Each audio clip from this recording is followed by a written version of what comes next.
Om Shanti. Good morning मीठे बाबा। आज 3 मार्च 2026 साकार मुरली। बाबा कहते मीठे बच्चे तुम्हें माने हेल रूप बसंत अर्थात योगी एवं ज्ञानी तुम मुखरु सर्वदा ज्ञान रत्न ही बाहर उचित। जेते बेले भी केही नुआ जिज्ञासु आसुछंती तांको बाबांकर परिचय दियो। आजिर प्रश्न निजर अवस्था को एक रस अर्थात स्थिर करिवार उपाय कौन? उत्तर निजर संग प्रति ध्यान दियो तेबे अवस्था एक रस होई जिवो। सर्वदा भल भल सेवाधारी विद्यार्थी मानकर संग करिबा दरकार।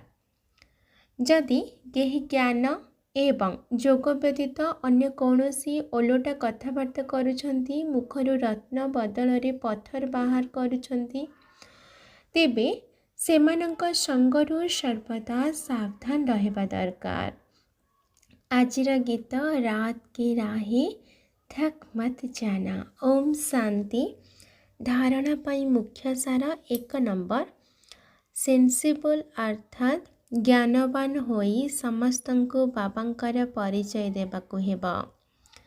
मुखरु केबे भी पत्थर बाहर करी अपसेवा करिवार नाही। ज्ञान जोग व्यतीत अन्य कौनसी चर्चा करिवार नाही। 2 नंबर जेउ माने रूप बसंत अटंती एवं योग्य सेवाधारी अटंती सेही मानंकर ही संग करिबाकु हेबा।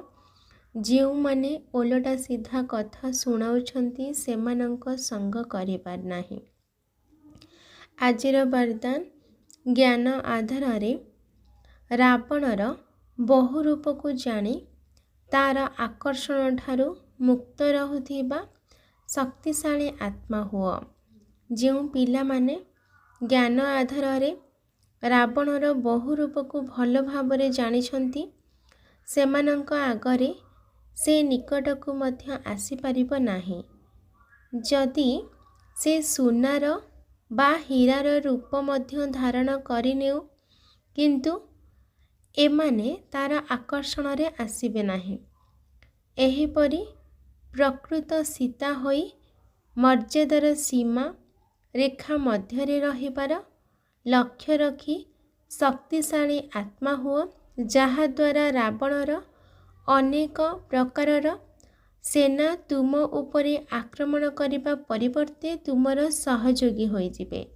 प्रकृतिर 5 तत्व एवं 5 विकार परिवर्तित होई तुमर सेवा करिबा पई उपस्थित होई जिबे। आजिर स्लोगान जदि सेवा क्षेत्र रे सफलता प्राप्त करिबा को चाहुछ तेबे निर्माण चित्त हेबार विशेषता को धारण कर।